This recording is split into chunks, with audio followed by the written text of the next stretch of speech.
দর্শক মণ্ডলী, আসসালামু আলাইকুম। শুরু করছি ইস্পাহানি মির্জাপুর চা মুক্তবাক। সাথে আছি আমি মাহমুদুর রহমান মান্না। আজকের আলোচনার বিষয় কেমন গেল সরকারের প্রথম 6 মাস। আলোচনার জন্য স্টুডিওতে উপস্থিত আছেন ডেইলি ওয়াদা সম্পাদক এবং সাবেক প্রধান উপদেষ্টার প্রেস সচিব মোহাম্মদ শফিকুল আলম এবং লেখক ও রাজনৈতিক বিশ্লেষক আশরাফ কায়সার। স্বাগত আপনাদের দুজনকেই। শুরু করছি জনাব শফিকুল আলম আপনাকে দিয়ে। সরকারের প্রথম 6 মাস পার হলো।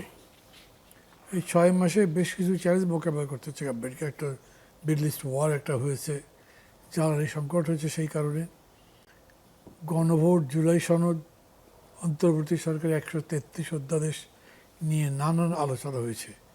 এর মধ্যে আবার সরকার বাজেট ঘোষণা করেছে। বেশ, আমি বলছি চ্যালেঞ্জগুলো বেশ বড় আকারে ছিল। সব মিলিয়ে কেমন গেল প্রথম 6 মাস?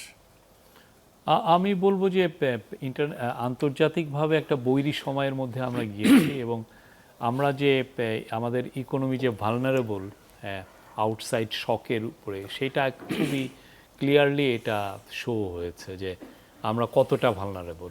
আপনি জানেন যে ইউক্রেন ওয়ারের পরে আমরা আমাদের ইকোনমির যে ভালনারেবিলিটি এক্সপোজ হয় সেই 2022-এ, এবং যে আওয়ামী লীগ গভর্নমেন্টের পতনের একটা বড় ছিল যে ইকোনমি যে খুব খারাপ, র্যাপিডলি খারাপ হয়ে যায়। এক কোভিডের পরে তারা গুছাতে পারেনি। তারপরে ইউক্রেন ওয়ার আসলো যখন, তখন এলএনজি প্রাইস, হুইটের প্রাইস, ফার্টিলাইজারের প্রাইস এত বেড়ে গিয়েছিল ওরা আর সামলাতে পারেনি। এবং দেখবেন যে ওরা যখন ছাড়ে তখন আমাদের এক্সচেঞ্জ রেটের অবস্থাও 85 থেকে 125, 26, 27 টাকা হয়ে গেছিল এবং আমাদের রিজার্ভ নেমে এসেছিল 15-16 বিলিয়ন ডলারে। তো এইখানে এই গভর্নমেন্টও সেইটা, বাট ইনিশিয়ালি আমি বলবো যে তারা কিছু কিছু জায়গায় ভালো করেছে।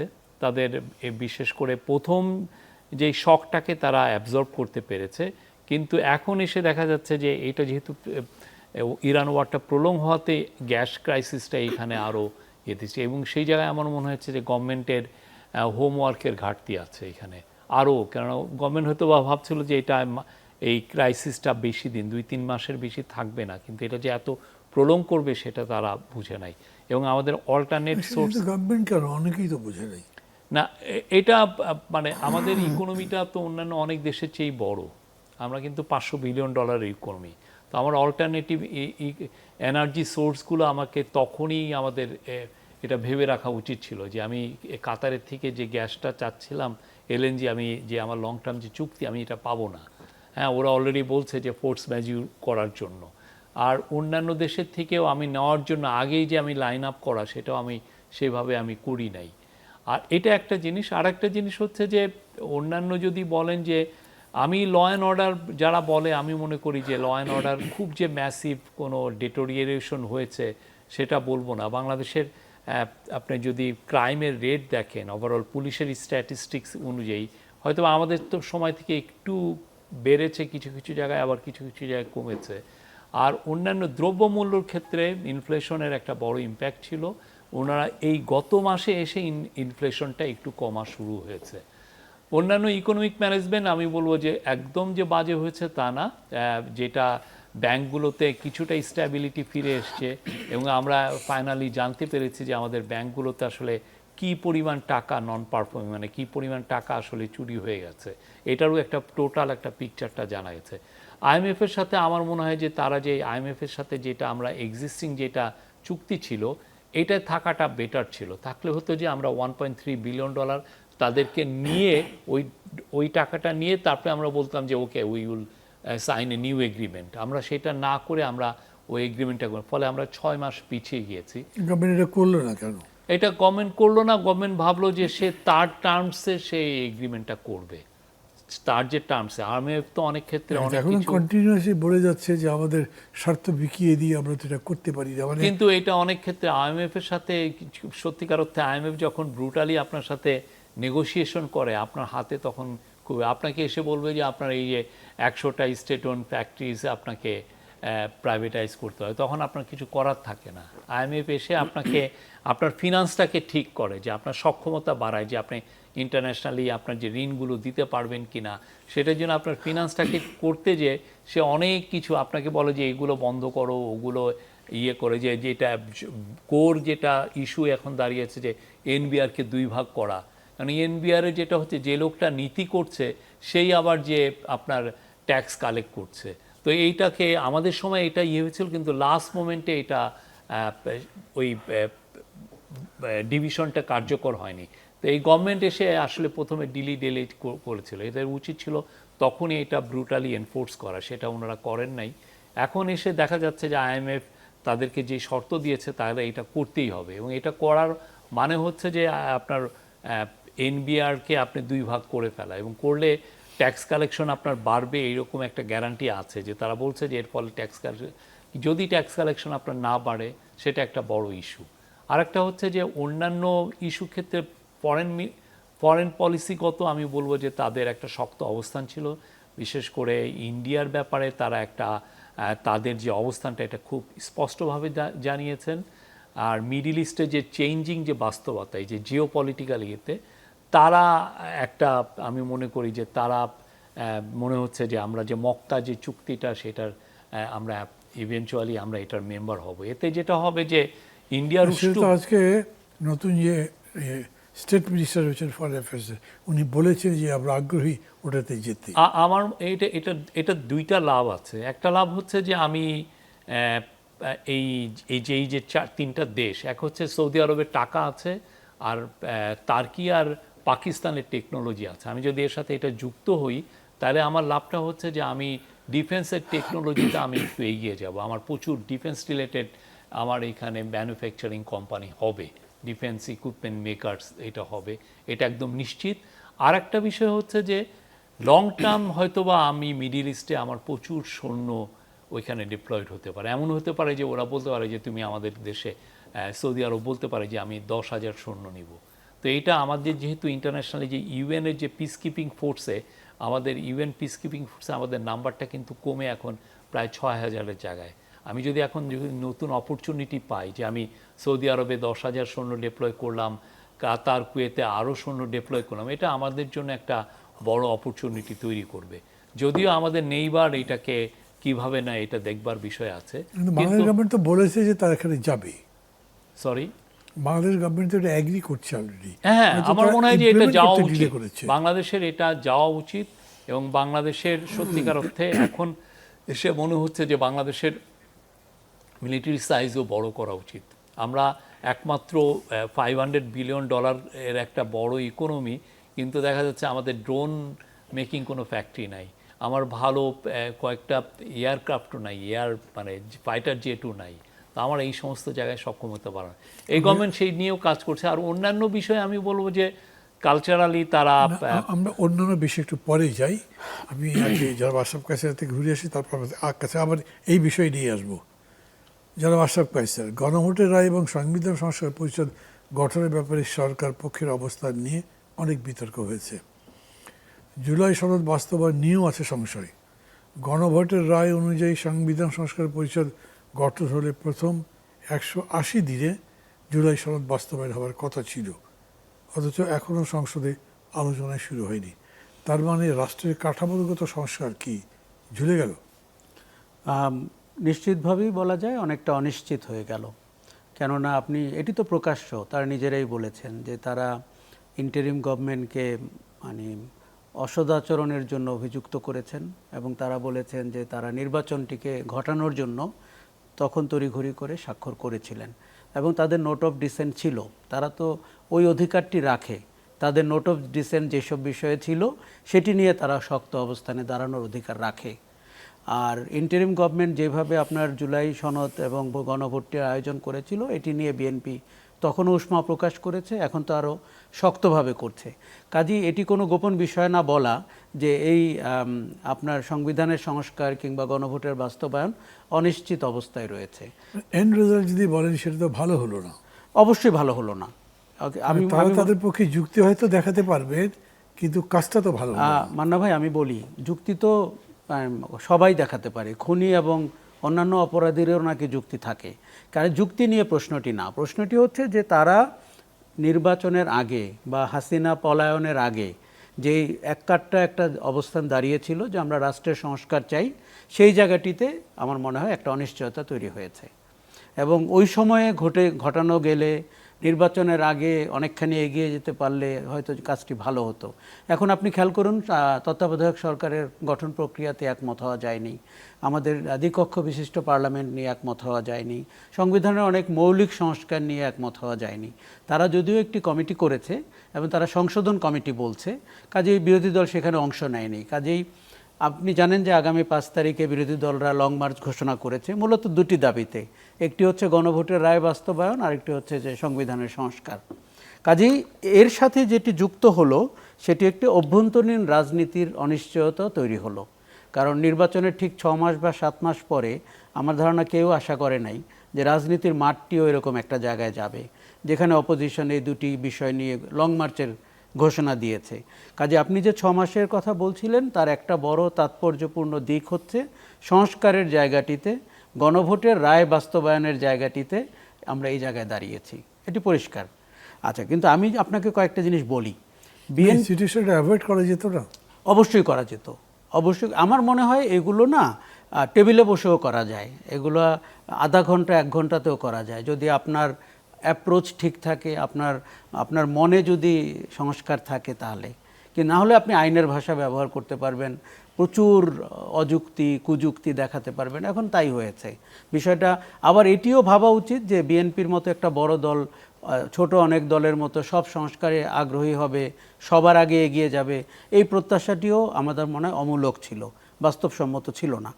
আচ্ছা, এবার আমি আপনাকে বলি, প্রায় 17 বছর বিএনপির নামের দলটি ক্ষমতা কেন্দ্র থেকে বিচ্ছিন্ন হয়ে গেছিল, ছুটে গেছিল। তাদের কিন্তু সবচেয়ে যে বয়োজ্যেষ্ঠ নেতাটি তারও অ্যাডমিনিস্ট্রেটিভ অভিজ্ঞতা, সরকার চালানোর, রাষ্ট্র চালানোর আসলে কিন্তু তেমন হয়নি। এটি বাস্তবতা। কাজেই বিএনপি 6 মাসের মধ্যে একটি গণ অভ্যুত্থান পরবর্তী নির্বাচনের ভেতর দিয়ে সরকার গঠন করে সরকার চালাচ্ছে, এটি আমি একটা বড় সাধুবাদ দিতে চাই। কেননা আমাদের দেশে বিরোধী রাজনৈতিক দলকে ক্ষমতা সরকার চালাচ্ছে বলেই সাধুবাদ না, চালাচ্ছে এই জন্য সাধুবাদ। কেননা দেখুন, আমরা তো অন্তর্বর্তী সরকারের অবস্থা দেখেছি, মানে শিক্ষিত লোক, অধ্যাপক, সুশীল সমাজ কি ভয়ঙ্করভাবে 18 মাস আমাদেরকে পরিচালনা করেছেন। কোনো দিক নির্দেশনা ছিল না, তাদের কিছু ব্যক্তিগত পাওনা দেওয়া, দাবি দেওয়া আদায় ইত্যাদি ইত্যাদি করেছেন। আমাদের গণ অভ্যুত্থান যেই জায়গায় মুখ থুবড়ে পড়েছে, প্রথম কথা তরুণদের হাতে, তাদের দল গঠন, তাদের ক্ষমতা, তাদের দুর্নীতি, দ্বিতীয় অন্তর্বর্তী সরকারের হাতে। এবং এখন এই জন্য সাধুবাদ জানাচ্ছি, একটি নির্বাচিত সরকার অন্তত আপনাকে কিছু জায়গায় তো স্থিতি এনে দিয়েছে, মব ভায়োলেন্স বন্ধ হয়েছে, অ্যাটলিস্ট অন্তর্বর্তী সরকারের মতো তো হচ্ছে না, বা সরকারটি তার পেছনে ইন্ধন যোগাচ্ছে এই অভিযোগ তো হচ্ছে না। একটা কম্প্যারিজন করেন, হ্যাঁ, যে একটা মব ভায়োলেন্স আর হচ্ছে এই ফুয়েল ক্রাইসিস, কোনটাতে কত মার্কস দেবেন? মান্না ভাই, মব ভায়োলেন্সের মতো জঘন্য ঘটনা আর কোনো কিছুর সাথে তুলনীয় না। কেননা আপনি শুধু একবার চিন্তা করেন ওই ভায়োলেন্সের ভিকটিমটা আপনি, এবং আপনি অসহায়, সেটি একটি প্রতিষ্ঠানও হতে পারে, ব্যক্তিও হতে পারে, এবং কী কারণে আপনার উপরে ভায়োলেন্স হচ্ছে আপনি জানেন না। দেখুন, তার চুলচেরা বিশ্লেষণ আমরা করতেই পারি, কোনটি প্রতিক্রিয়া, কোনটি বিক্ষুব্ধ প্রতিক্রিয়া, কোনটি মব ভায়োলেন্স, এই যুক্তিতে না যাই। শোনেন, কোয়ালিফিকেশনে যাচ্ছে না, কোয়ান্টিফাই যদি করেন, আমি মব ভায়োলেন্সকে উপরে রাখবো, কোয়ান্টিফাই করলেও। জি, এই জন্য বলছি, দেখেন, জ্বালানি সংকটটি বিএনপি সরকারের সৃষ্ট না, বিএনপি সরকারের ঘাড়ে পড়েছে। ইরান মধ্যপ্রাচ্য যুদ্ধের কারণে পৃথিবীর সব দেশে, প্রায় 64 কান্ট্রিজে জ্বালানি সংকট হয়েছে, বাংলাদেশেও হয়েছে। শেখ হাসিনার আমলে আমরা জ্বালানি নিয়ে কথা বলতে দেখেছি, চুরি করতে দেখেছি, কাজ করতে দেখি নাই। বাপেক্সকে 8টার বেশি কূপ খনন করতে অনুমতি দেওয়া হয়নি 15 বছরে। কাজেই এটি তাদের একটা উত্তরাধিকার সূত্রে পাওয়া। তবে হ্যাঁ, আপনি যদি আমাকে জিজ্ঞেস করেন, আমি ভেবেছিলাম তাদের যোগ্য দক্ষ লোক হবে, তাদের ওরকম তৎপর মন্ত্রী হবে, এবং তারা সুচিন্তিত পরিকল্পনার ভেতর দিয়ে জ্বালানি সংকটটিকে অ্যাড্রেস করবেন। সেটি আমি গত 6 মাসে দেখি নাই। আমি তাদেরকে অ্যাডহক সমাধান দেখছি, এবং কথামালার ভেতর দিয়ে সংকট সমাধানের চেষ্টা করতে দেখছি। আমি আপনাকে আর একটু ডাইরেক্ট বলি। জি, বলেন।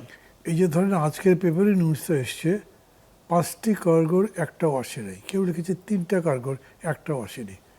এই কার্গোগুলো কাদেরকে দেওয়া হয়েছিল, কেন জাহাজগুলো আসলো না, এটার তো কোনো ইনভেস্টিগেশন হয়নি।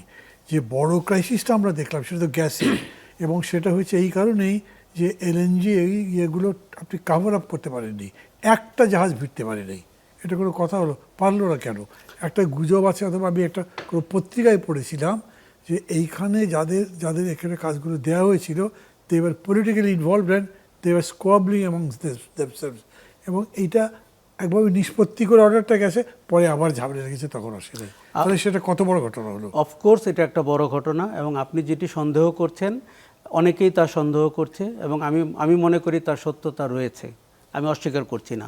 কিন্তু ইন্টারন্যাশনাল মার্কেটে আপনি যখন জ্বালানি সংগ্রহ করতে যাবেন, কার্গো বলেন, জ্বালানি ইটসেলফ বলেন, এবং আপনার 2টা এফএসআরইউ আছে, তার মধ্যে একটা হচ্ছে সামিটের, যারা যেই পরিবারের সাথে জয়ের ব্যবসায়িক অংশীদারিত্ব ছিল, আরেকটি হচ্ছে মার্কিন কোম্পানির, আবার দুটিই কিন্তু মার্কিন কোম্পানি পরিচালনা করেন। এই চক্কর কিন্তু অনেক বড়, এটি ঠিক আমাদের রাজনীতি পরিভাষার মতো সমাধান নাই। আর আপনি যখন ইন্টারন্যাশনাল মার্কেটে এখন কিনতে যাচ্ছেন, আপনি কি প্রাইসে কিনছেন এবং কি প্রাইসে লোকাল মার্কেটে দিচ্ছেন, আপনি অঙ্কটা কিন্তু দেখুন। যারা আন্দোলন করেন তারা অনেক সময় অঙ্কটা নিয়ে বলেন না, তারা নীতিটা নিয়ে বলেন।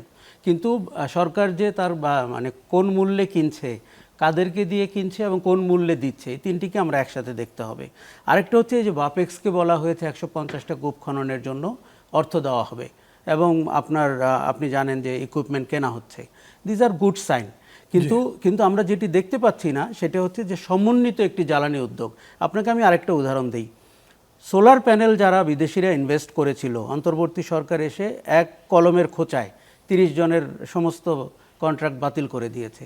এখন আপনি বলছেন যে 10,000 মেগাওয়াট রিনিউয়েবল এনার্জি করতে হবে। আমি ওই ইনভেস্টরদের একজনকে মিট করেছিলাম, তারা বলেছে ওনার 14 গোষ্ঠীও আর কখনো বাংলাদেশে ইনভেস্ট করতে আসবে না।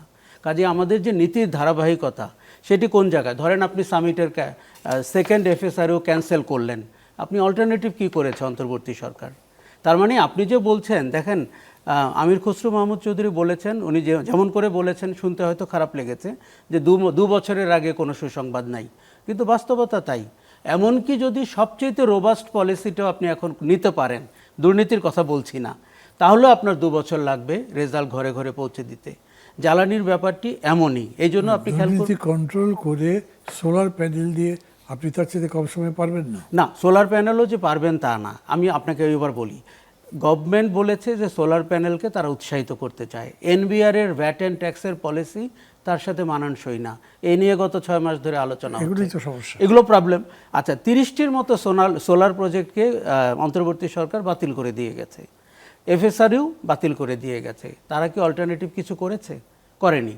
কাজেই দেখেন, আমি কিন্তু পেছনের দিকের সরকারগুলোকে বিনা কারণে দোষারোপ করতে চাচ্ছি না, কিন্তু জ্বালানির মতো খাত কিন্তু একটার সাথে একটা সম্পর্কিত। এই যে গভর্নমেন্ট এখন এফডিআই খুঁজছে, আপনি জানেন সেদিন খুব বড় সম্মেলন হয়েছে। এফডিআইতে আমাদের অবস্থা সবচেয়ে খারাপ। 1.4 বিলিয়ন ডলার, কম্বোডিয়া পর্যন্ত $6 বিলিয়ন, ভিয়েতনাম $28 বিলিয়ন গত বছর। এখানে যারা বিনিয়োগ করেছে তাদের অবস্থা দেখে ভবিষ্যৎ বিনিয়োগকারীরা আসবে। কোনো আমলার কথায়, কোনো মন্ত্রীর কথায়, কোনো সরকারের কথায় আসবে না। কাজেই এই জায়গা আপনি দেখেন, অন্তর্বর্তী সরকারের সময় ওই যে দ্য ফ্লাইং ম্যানকে যে বিনিয়োগ বোর্ডের চেয়ারম্যান করা হয়েছে, রেজাল্ট কি? একটা পাওয়ার পয়েন্ট উইজার্ডকে দিয়ে তো আপনি দেশে বিনিয়োগ আনতে পারবেন না। কাজেই বিএনপি সরকার কিছু লিগ্যাসি ঘাড়ে নিয়ে যাত্রা শুরু করেছে, এতে কোনো সন্দেহ নেই। কাজে আমি বলতে চাচ্ছি যে 6 মাসের মধ্যে তার কিন্তু অনেক ব্যর্থতার দিক আছে। আপনাকে এবার ব্যর্থতার দিক বলি। আপনি যদি মন্ত্রিসভার দিকে তাকান, এটি গণ অভ্যুত্থান পরবর্তী নির্বাচিত সরকারের মন্ত্রিসভা হয়নি।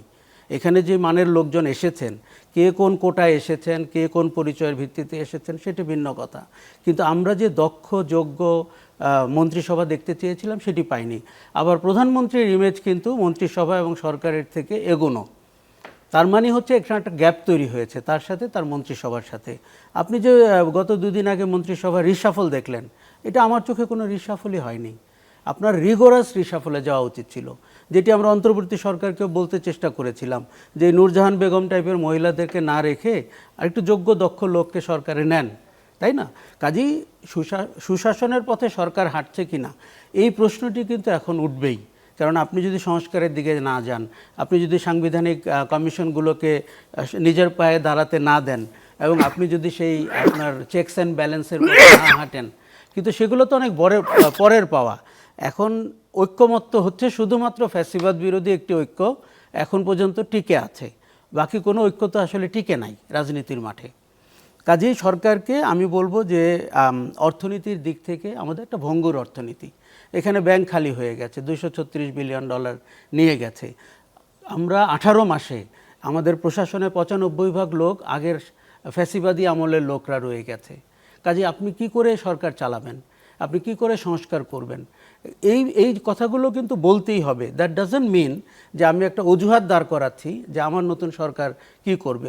অবশ্যই 6 মাস হয়ে গেছে, তাকে ওই অজুহাত বলতে হবে, কিন্তু তার পাল্টা যে ভিন্ন পরিকল্পনা সেটিও বলতে হবে। না, কিন্তু বেশিরভাগ কথাটা কীরকম এসে জানেন যে 6 মাস তো হানিমুন পিরিয়ড হিসেবে দিতেই পারেন, কিন্তু 6 মাসের পরে কথাগুলো বলতে হবে, যা যা ভুল হয়েছে, যা হতে পারতো হয়নি, এগুলো বলতে হবে। মান্না ভাই, আমি একদমই 6 মাসকে হানিমুন পিরিয়ড বলতে চাই না।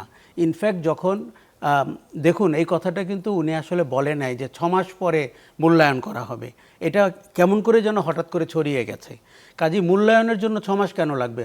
আপনি 1/10 সময়ের পর 5 বছর যদি আপনার ম্যান্ডেট হয়, 6 মাস তো 10 ভাগের 1 ভাগ সময়, তার 3 মাসেই করা উচিত ছিল, তার 1 মাসেও করা উচিত ছিল। সেটা মর্নিং শোজ দ্যাট একটা কথা বলি, সেই হিসেবেই তো আমাদের সরকারগুলোর চেহারা হচ্ছে, হাসিনার আমলে কেউ মন্ত্রী হলে 12 বছর ছিলেন, 14 বছর ছিলেন, খেয়াল করে দেখুন আপনি।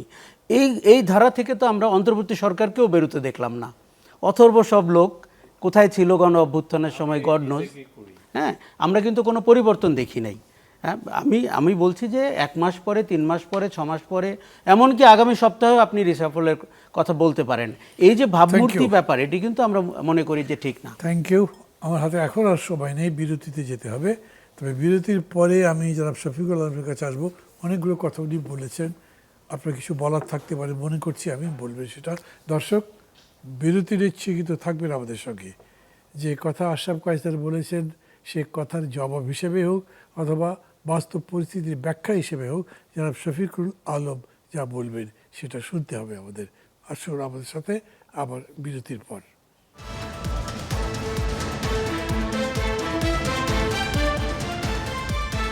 দর্শক, ফিরে এলাম ইস্পাহানি মির্জাপুর চা বক্তব্যে।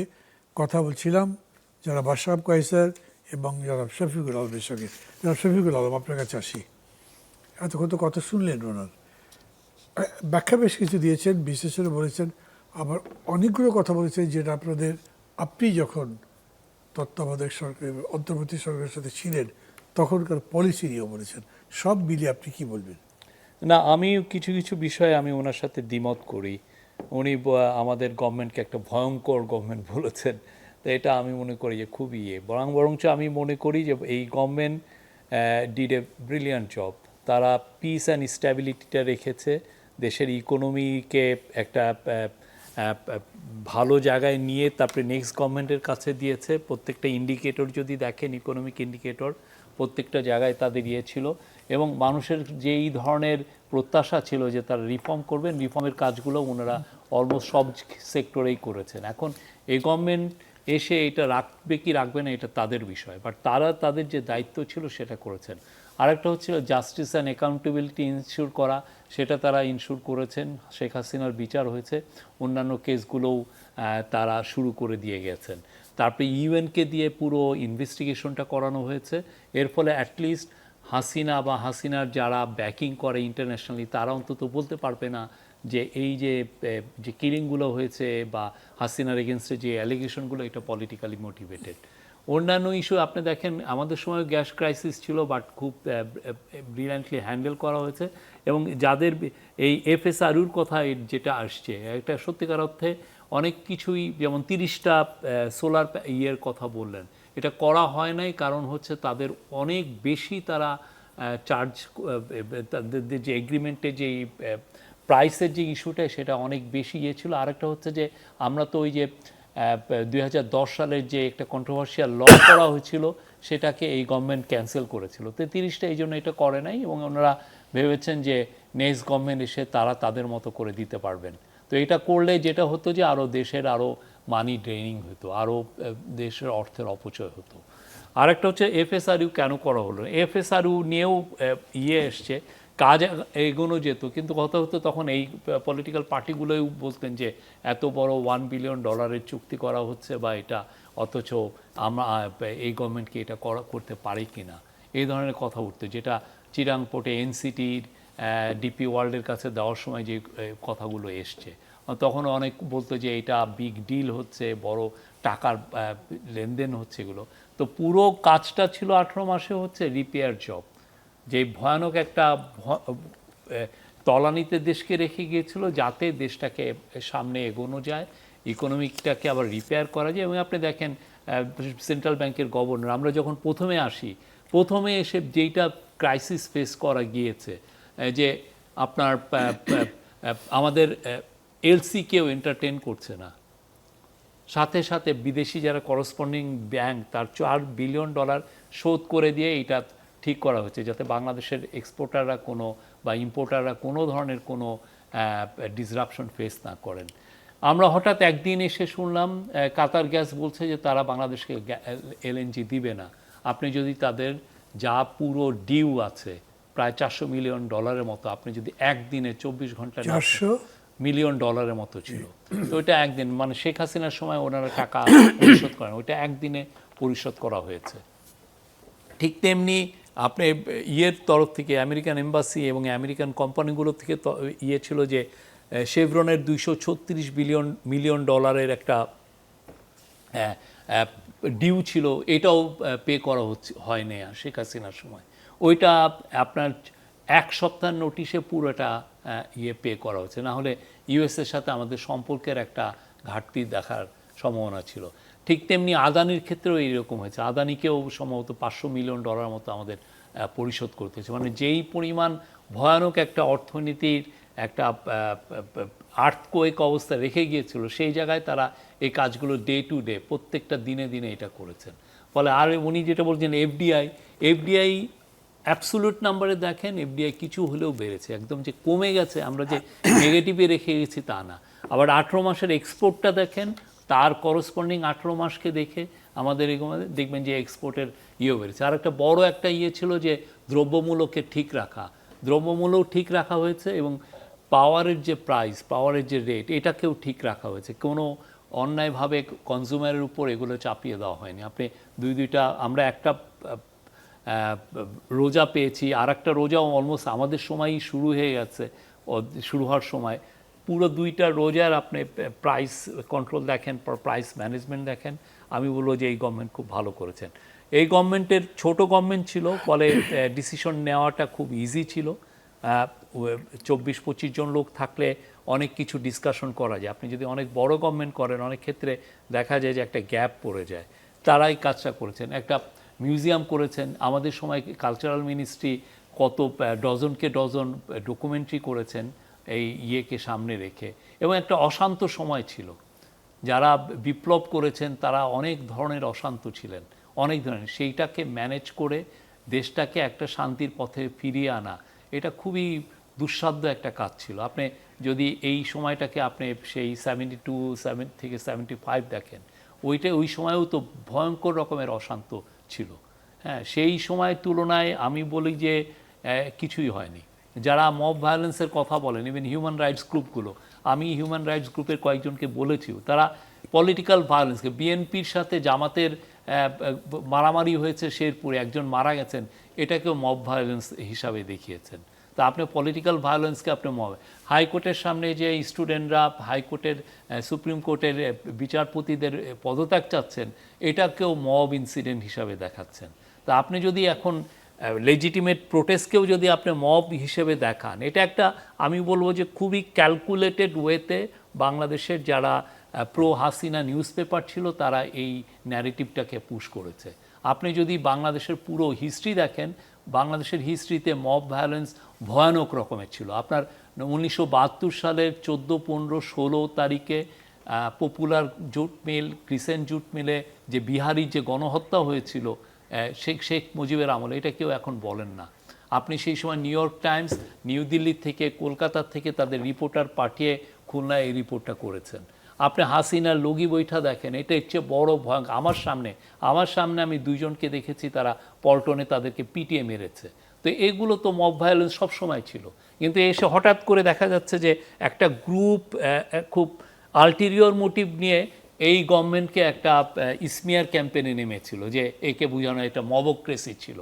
কোনো মবক্রেসি হয় নাই, দেশকে পিস অ্যান্ড স্ট্যাবিলিটির দিকে নিয়ে এসছে। এবং এই গভর্নমেন্ট যদি না টিকতো, এই প্রফেসর ইউনূসের গভর্নমেন্ট, আমার মনে হয় যে এই দেশ একটা ভয়ানক রকমের এক লং টার্ম একটা ইনস্টেবিলিটি যেত। সেই যে হামের টিকা নিয়ে কি বলবেন? না, হামের টিকায় অনেকগুলো বিষয় ছিল। হামের টিকার ক্ষেত্রে ইউনিসেফ যেটা বলে, ইউনিসেফের একটা বড় স্বার্থ এখানে।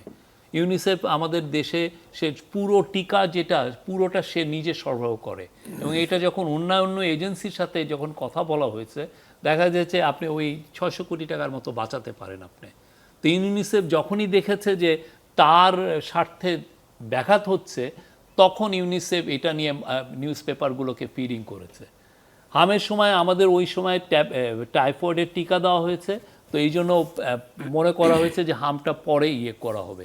এই সমস্যাটা নতুন না, এই সমস্যাটা পুরনো। তারপর হচ্ছে তিনটা এই যে যারা এই হামের টিকাগুলো দেন, তারা 3 থেকে 4 বার তারা স্ট্রাইক করেছেন।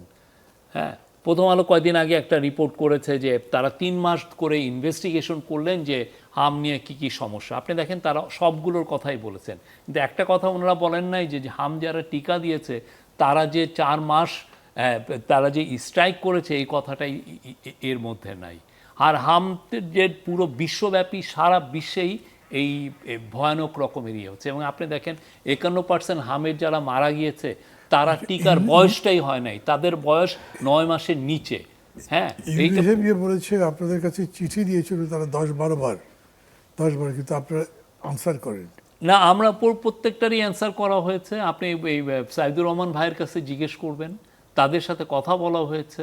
তারা আর হামের ওনারা যেটা বলেন যে টিকার অভাব ছিল, কোনো টিকার অভাব ছিল না। প্রত্যেকটা মান্থ বাই মান্থ এই কয়েকটা পত্রিকা অলরেডি দিয়েছে, আপনি দেখবেন যে টিকার কোনো অভাব ছিল না। মানে এই সময় যে অভাব ছিল সেটা তো বাস্তব, সেটার কথা বলছেন নাকি আপনাদের সময়? আমাদের সময় না, আপনাদের সময় অভাব ছিল সেটাই বলছে না। হ্যাঁ। এখন যে অভাব দেখা গেল সেটা আপনাদের সময় না কেনার কারণে। না, টিকা সেপ্টেম্বরে এসছে, এবং এই যে টিকাটা ওনারা দিলেন সেটা কোন সময় কেনা হয়েছে? আমাদের সময় কেনা হয়েছে। তো এখন কথা হলো কি, তারপরেও আমি বলবো যে 18 মাসে এই গভর্নমেন্ট যা করেছে এটা তো সবার সামনে। আর এই গভর্নমেন্ট কোনো পলিটিক্যাল গভর্নমেন্ট না যে তার এবার তো আপনি বললেন একটা, আমি মানে মূল প্রশ্ন করি, আমার দিক থেকে এই প্রশ্নটা অনেকেই এটা করেছেন, সেটা হচ্ছে যে এই অভ্যুত্থানের পরে শিক্ষার্থীদের মানে ছাত্রদেরকে পাওয়ারে নিয়ে আসা এবং তারপরে তাদেরকে একদম ফুল ফ্লেজ মানে ফুল হ্যান্ড দিয়ে দেওয়া, এইটা কেন? যদি পার্সোনাল অপিনিয়ন বলেন, হ্যাঁ, আমি বলবো যে এটা ঠিক হয়নি, এটা ভুল ছিল।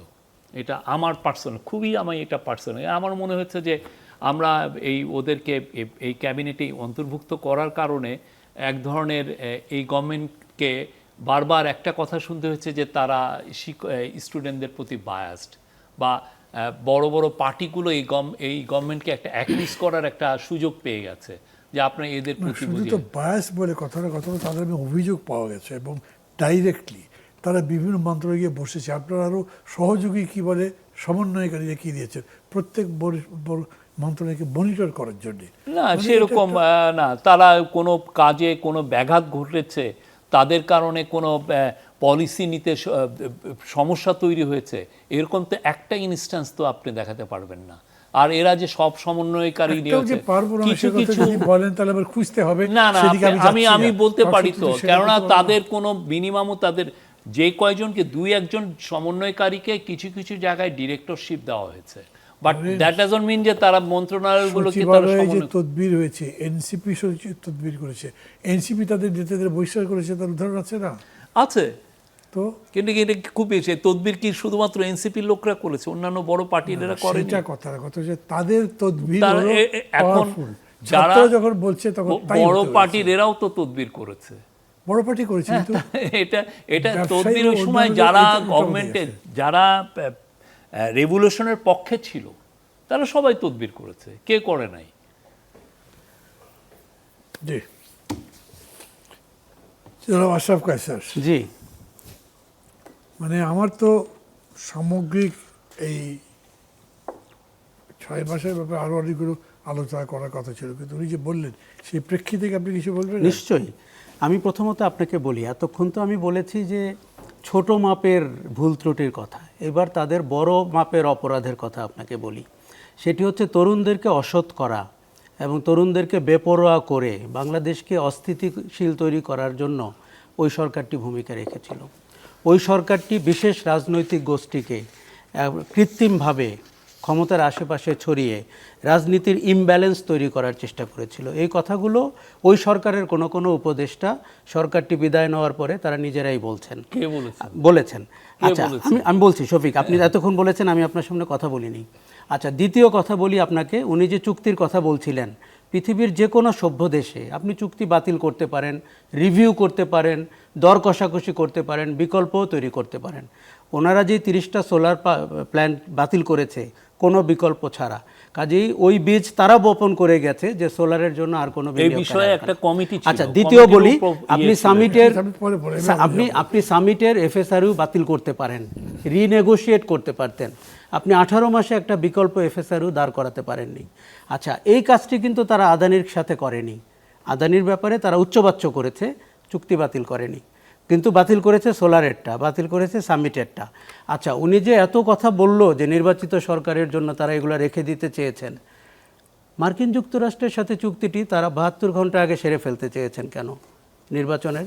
পৃথিবীর কোন অন্তর্বর্তী সরকার এই ধরনের অপরাধের সাথে যুক্ত হয় যে 72 ঘন্টা পরে একটি জনগণের ভোটে? অপরাধ দেখলেন আমি এখন তো ব্যাপক অপরাধ বুঝতে পারছি আমরা। না, এটা কিসের এটি একটি জনগণের সরকার আসবে তার 72 ঘন্টা আগে আপনি যখন আপনাদের অফিস বাড়িঘর গুছিয়ে চলে যাওয়ার কথা, তখন আপনি মার্কিন যুক্তরাষ্ট্রের সাথে এমন একটি চুক্তি করলেন যেটি বাংলাদেশের সব সেক্টরের সাথেই মোটামুটি এইটা যায়। আচ্ছা, দ্বিতীয় কথা বলি আপনাকে, এবং দেশের ক্ষতি হয়েছে তাতে।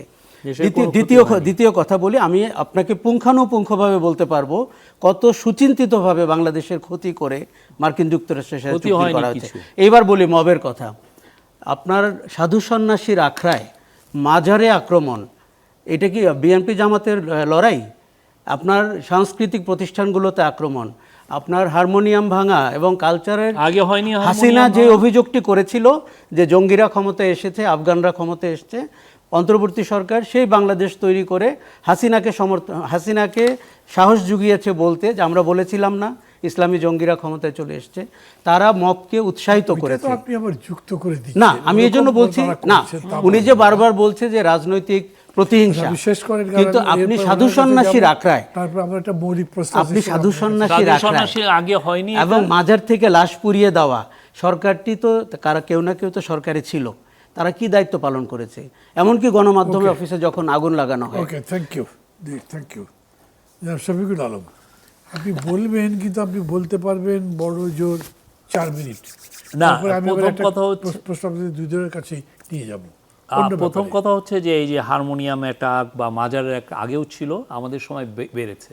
এটা বাড়ার কারণ হচ্ছে একটা পলিটিক্যাল ভ্যাকুয়াম ছিল, সত্যিকার অর্থে একটা বড় রকমের পলিটিক্যাল ভ্যাকুয়াম ছিল। সেটা অন্তর্বর্তীকালীন সরকারের পক্ষে এটা ফিল আপ করা সম্ভব হয়নি। কেন সম্ভব হয়নি? কেননা কোনো লোকাল গভর্নমেন্ট ছিল না, কোনো ইউপি চেয়ারম্যান ছিল না, কোনো উপজেলা চেয়ারম্যান ছিল না, কোনো লোকাল এমপি ছিল না। যদি এই ধরনের প্রবলেমগুলো তৈরি হয় বাংলাদেশের রুরাল এরিয়ায় বা অন্য কোথাও, এগুলো সাধারণত এমপি তার বাসায় ডেকে এনে এগুলো সলভ করেন, এটা ইউপি চেয়ারম্যান সলভ করেন। তা আমার তো ওই লোকটা নাই। আর আপনি থানার ওসিকে দিয়ে এটা করতে পারবেন না, থানার ওসি এটা পারবে না। থানার ওসিতে 40 জন লোক থাকে, 40 জন লোক যে 40 জন পুলিশ যে 10,000 লোককে সে ট্যাকেল করতে পারবে না, এটা ইম্পসিবল। তো এটা আমাদের উপর দোষ চাপানো যায়, কিন্তু বাস্তবতাটা হয়েছে যে সেই সময় আমরা এই সময় কোনো পলিটিক্যাল পার্টিরও কোনো সাপোর্ট পাই নাই এই গভর্নমেন্ট। আর একটা হচ্ছে যে হারমোনিয়াম ভাঙা বা সাধু সন্ন্যাসী অ্যাটাক, আপনাকে আমি বলতে পারি, আমি নিজে রিপোর্ট করেছি 2015 সালে আপনার ওই সময় মোর দেন ডজন সুফিদেরকে জবাই করে হত্যা করা হয়েছে ওই সময়। বাউলদের আঁকড়ায় এসে বাউলদের চুল কেটে দেওয়া হয়েছে। এটা বাংলাদেশে এটা নতুন কিছু না। এখন আমাদের সময় এসে এটা একটাকে এক্সাজারেটেড ওয়েতে দেখা হয়েছে। আপনার মনে আছে যে 6 জনকে তার বাসায় জবাই করা হয়েছিল এই ইয়েতে, কি যেন আল্লাহ আব্বার উনি কি যেন অনুসারী তাকে। আপনার মনে আছে খিজির হায়াতকে তার ইয়েতে তার আখড়ায় তাকে জবাই করা হয়েছে। তো ওগুলো তো সেই সময়ও হয়েছে, একটা তো নতুন না। আপনার কল্লা শাহের ইয়েতে 2004 সালে ওইখানে জবাই করা, বোম মেরে ওইখানে একজনকে মারা হয়েছে। এইগুলো বাংলাদেশে এই যে মাজারের অ্যাটাক অনেক দিন ধরে ছিল, কিন্তু কথা হচ্ছে যে এইটা আরও এক্সপোজ হয়ে গেছে আমাদের সময়, অনেক আকারে হয়েছে। আমাদের পুলিশের হিসাবে এটা 67টা জায়গায় হয়েছে। কিন্তু যদি পলিটিক্যাল ভ্যাকুয়াম যদি না থাকতো, আমার মনে হয় এটাকে ট্যাকেল করা যেত। একটা ইউপি, আপনার তো লোকাল, আমাদের গভর্নমেন্ট চেয়েছে লোকাল গভর্নমেন্ট ইলেকশন করতে, কিন্তু সেভাবে বড় পার্টিগুলোর কাছ থেকে সেই ধরনের কোনো সাপোর্ট পায়নি। আর এই গভর্নমেন্টের সত্যিকার অর্থের পুরো আশাটা তো হচ্ছে এই গভর্নমেন্ট, এই পার্টিগুলোর সাপোর্টে। এই পার্টিগুলো যদি তাকে এই সাপোর্টটা না দেয়, তাহলে কীভাবে হবে? আর অন্যান্য যেগুলো আপনি বলছেন যে 30টা কোম্পানি, আমি বলতে পারি যে এই ক্ষেত্রে কোনো আমাদের লকে ব্যত্যয় করে কিছু করা হয়নি।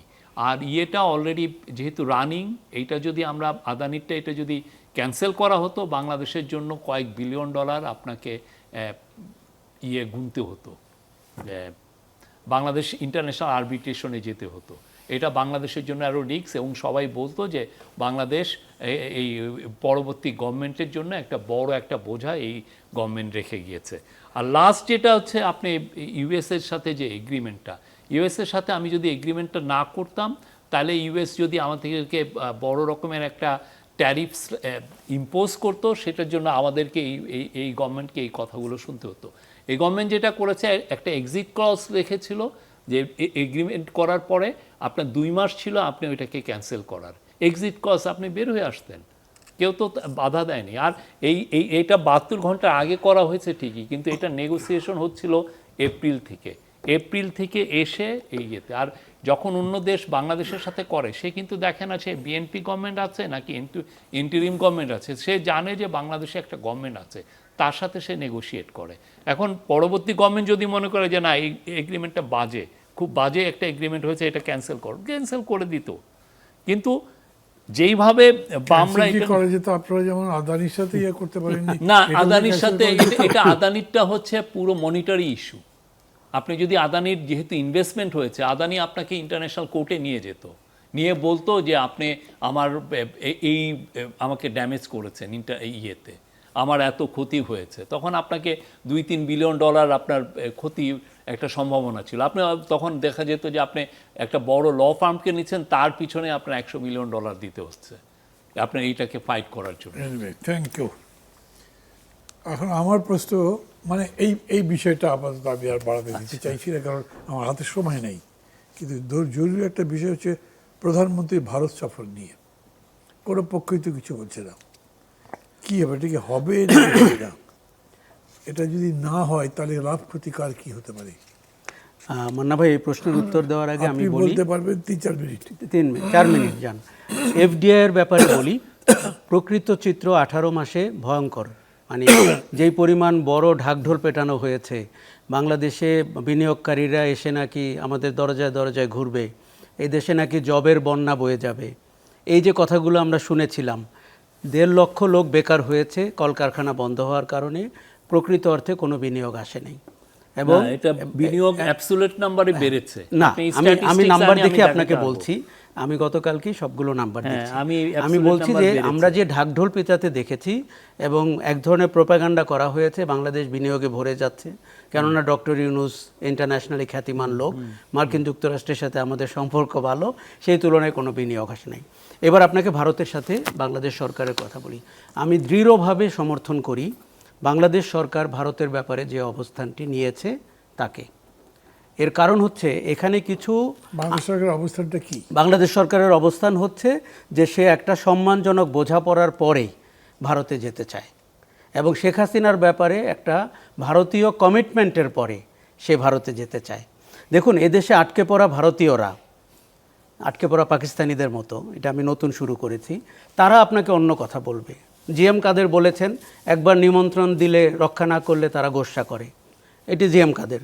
আবার আটকে পড়া ভারতীয় বুদ্ধিজীবী, আটকে পড়া ভারতীয় আন্তর্জাতিক সম্পর্ক বিশেষজ্ঞ, তিনি আবার তারেক রহমানের লন্ডনে থাকা এবং শেখ হাসিনা তখন লন্ডনে গেছিলেন কি গেছিলেন না, এই ধরনের অ্যানালজিও টেনেছেন।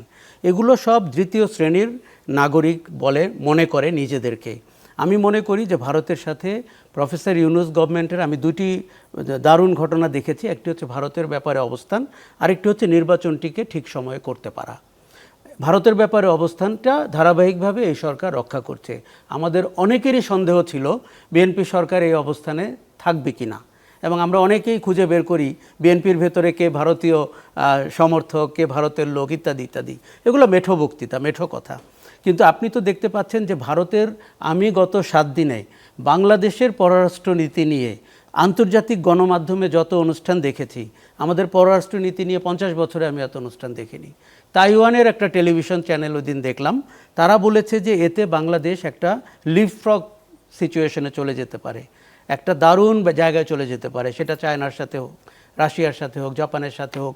কিন্তু ভারতের যে মানে মুষ্টিবদ্ধ সিচুয়েশন, সেখান থেকে বাংলাদেশ বেরোনোর চেষ্টা করছে। দেখুন, আপনাকে প্রকৃতভাবে শ্বাস নিতে হলেই ভারতের সাথে আপনার অবস্থান ঠিক করতে হবে। আপনি একটা জিনিস বলেন, এতদিন বলা হতো পশ্চিমবঙ্গের কারণে সে তিস্তা করতে পারছে না, এম আই রাইট? এখন বলা হচ্ছে সে গঙ্গা চুক্তি করতে পারছে না নতুন করে বিহারের কারণে। এই হচ্ছে আপনার প্রতিবেশী।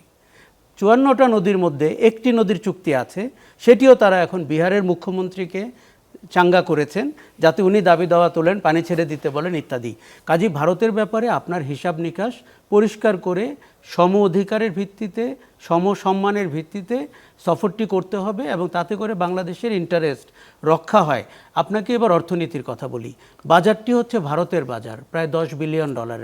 সেটি রেমিটেন্স বাংলাদেশ থেকে, মানে ভারতের টপ 5 রেমিটেন্স কান্ট্রি কিন্তু বাংলাদেশ। এখানে যে ভারতীয়রা কাজ করেন, এবং তারা অর্ধেক বেতন নেন ব্যাংকিং চ্যানেলে, অর্ধেক বেতন নেন হুন্ডি করে, সেই অর্ধেকই $5 বিলিয়ন। আচ্ছা, আমাদের মেডিকেল ট্যুরিজম ভারতে আছে আরও $5 বিলিয়ন। আমাদের বাণিজ্য ঘাটতি আছে $7.6 বিলিয়ন। এবার আপনি দেখুন পাল্লাটি কোথায় ভারী। কাজেই বাংলাদেশ ভারতের জন্য একটা অভাবনীয় মার্কেট। আর ওই প্রতিরক্ষা, সীমান্ত সমস্যা, বৈশ্বিক কূটনীতি এবং বাংলাদেশকে ব্যবহার করে ভারতের যে মুরব্বী হয়ে ওঠার চেষ্টা, 71 সালের যুদ্ধকে ইন্দো-পাক লড়াই বলে 1 বছরে 7টি বলিউডে সিনেমা তৈরি করা, এই ন্যারেটিভগুলো ভারতের জন্য ব্যাপক লস হবে। কাজে আমি মনে করি যে মানে প্রধানমন্ত্রী ইউএনজিএতে যাবেন, আরও অন্যান্য প্রায়োরিটি আমাদের রয়েছে। ভারতের এই সিচুয়েশন, ভারত যত তৎপর এখন সফরটি করার ব্যাপারে, আপনি দেখেছেন বলেছে যে অভাবনীয় সংবর্ধনা দেওয়া হবে, এটি একমাত্র প্রতিবেশীর বিয়ের আলোচনায় হতে পারে, কিন্তু ভারত আজকে সেই কথা বলছে। কাজে আমাদের এই আটকে পড়া ভারতীয় মনোবৃত্তি থেকে বেরিয়ে একটি স্বাধীন সার্বভৌম বাংলাদেশের মনোবৃত্তি থেকে বিএনপি সরকার চলছে। থ্যাংক ইউ জনাব শফিকুল আলম, কি বলবেন? না, এটা ঠিক। আমি মনে করি যে এই গভর্নমেন্টের যে অবস্থান খুবই সুস্পষ্ট ইন্ডিয়ার এই বিষয়ে। তাদের তো অবশ্যই, তারা বলেছে যে ইন্ডিয়ার সাথে মানে প্রাইম মিনিস্টার যাওয়ার আগে কিছু কনফিডেন্স বিল্ডিং মেজার তারা দেখতে চায়, ট্রাস্ট বিল্ডিং মেজার। তার মধ্যে একটা হচ্ছে হাসিনার এক্সট্রাডিশন। 18 মাস হলো, মোর দেন 18 মাস হলো যে বাংলাদেশ হাসিনার এক্সট্রাডিশন চেয়েছে, তারা এটা নিয়ে এক্সামিন করছেই। তারপরে শহীদ শরীফ ওসমান হাদির কিলাররা ওইখানে আছে এবং তাদেরকে নিয়ে সেন্সেশনাল একটা বক্তব্য মমতা ব্যানার্জিও দিয়েছিলেন। দেখেন, তারকেও কিন্তু তারা পাঠাতে পারে ইজিলি, সেটা এটা করে নাই। আপনার মনে আছে 2009 সালে, 9-10 সালে আপনি বিবিসি এটা নিয়ে রিপোর্টও করেছিল যে ওরা এসে, ওদের লোকরা এসে, ওদের যারা নর্থ ইস্টার্ন ইনসার্জেন্ট লিডার ছিলেন 50 জনের মতো এদেরকে নিয়ে নেওয়া আছে।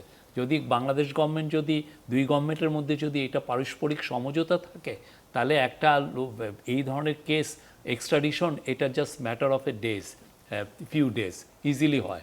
তো এটা তো ইন্ডিয়ার তরফ থেকে যদি বলা হয় যে না আমরা দিব না, সেটা না। আর প্রফেসর ইউনূসের তরফ থেকে তখন বলা হয়েছিল যে ওকে, আপনারা ওকে দিচ্ছেন না, অ্যাটলিস্ট তাকে মুখটা বন্ধ রাখেন। এটা তো ইন্ডিয়া খুবই ইজিলি এটা করা যায়, কিন্তু দেখা যাচ্ছে যে ইন্ডিয়া সেই বিষয়ে কোনো ভ্রুক্ষেপই করছেন এবং তাকে আরও মেগাফোন দিচ্ছেন। উনি প্রেস কনফারেন্স ডেকে পুরো বিশ্বকে জানাচ্ছেন, উনি পায়োনিয়ারে কলাম লিখছেন, লিখে প্রত্যেকটার পুরো আইডিয়াটা হচ্ছে যে বাংলাদেশে এক ধরনের ইনসাইটমেন্ট তৈরি করা, বাংলাদেশকে উস্কানি দেওয়া, এটা পুরোটা। তো এটা ইন্ডিয়া যদি চায় তার মুখ বন্ধ করা, এটা একটা ম্যাটার অফ এ মিনিট, কিন্তু এটা ওনারা করছেন না। আমার মনে হয় যে এটা ইন্ডিয়ার তরফ থেকে, আমরা অবশ্যই ইন্ডিয়ার সাথে ভালো সম্পর্ক চাই, কোনো সন্দেহ নাই। ইন্ডিয়া, আমরা তার সাথে যে geographical, linguistic, people to people এবং হিস্টোরিক্যাল যে আমার যে কানেকশন, সেটা তো আর আমরা ডিনাই করছি না। বা আচ্ছা, আমরা দুজনকে আমি একটা প্রশ্ন করি, তো বললেন, এগুলো শুনলাম। ইন্ডিয়া শেখ হাসিনাকে ফেরত দেবে এরকম বিশ্বাস করেন, মনে করেন? আমি বিশ্বাস করি, আমার বিশ্বাস করা না করা দিয়ে কিছু আসে মনে যায় না। করেন, এই জন্য তো পরে ঘুরিয়ে বললাম, বিশ্বাস করেন না, মনে করেন দেবে? আমার মনে হয় না। আশরাফ কয় স্যার? একেবারেই না। কারণ কি, তার মানে ভিজিটটা হবে না, আপাতত হচ্ছে না ভিজিটটা, এবং এই বাস্তবতা মেনে নিয়ে আমাদেরকে সুখে শান্তিতে থাকতে হবে। কারণ হচ্ছে, শোনেন, হাসিনা কিন্তু শুধু হাসিনা না, হাসিনা একটা ম্যাসিভ লিগাসির অংশ, এবং ভবিষ্যতে ইন্ডিয়ার যে কূটনীতি, রাজনীতি, মোরলীপনার একটা অংশ। আপনি ভাবেন তো একবার, আপনি হাসিনার মতো একজনকে বাংলাদেশে আশ্রয় দিয়ে ভারতের প্রধানমন্ত্রীকে বাংলাদেশে আনতে পারতেন? ভাবনার সময় নেই আমার বন্ধু, সভা শেষ করে, অনুষ্ঠান শেষ করে ভাবতে হবে। থ্যাংক ইউ, আপনাদের দুজনকেই অশেষ ধন্যবাদ জানাচ্ছি। দর্শক মণ্ডলী, অনুষ্ঠান শেষ করব, শেষ করবার সময় সামগ্রিক অনুষ্ঠান নিয়ে কী কথা বলবো, কিন্তু কথা এখন এটাই প্রধানত হয়েছে, এরা দুজনই মনে করছেন, যে চেষ্টাই করেন, শেখ হাসিনাকে ভারত ফেরত দেবে না, এবং সেই প্রেক্ষিতে তার মানে বাংলাদেশের প্রধানমন্ত্রী ভারত যাবেন না। তার মানে ভারতের সাথে আমাদের সম্পর্কের উন্নতি হওয়ার কোনো সম্ভাবনা নেই, এবং ভারতের সাথে আমাদের যত স্বার্থ সংশ্লিষ্ট বিষয় আছে, সেগুলোর ক্ষতি হোক, বৃদ্ধি হোক, লাভ হোক, লোকসান হোক, তাই নিয়েই ফাইট করে টিকে থাকতে হবে। আমাদের জন্য এটা একবার আর একবার ভেবে আমাদের সেই অনুযায়ী নিজেদের প্রস্তুতি নিতে হবে। বাংলাদেশ যদি নিজেদের পায়ে দাঁড়াতে চায়, তাহলে নিজেদের পায়েই দাঁড়াতে হবে, এক পায়ে দাঁড়ানো যাবে না, এবং কোনোভাবেই দুই পায়ের বাইরে অন্য কোনো পায়ের সমর্থন নেবার চেষ্টাও করা যাবে না। ভালো থাকবেন সবাই, খোদা হাফেজ।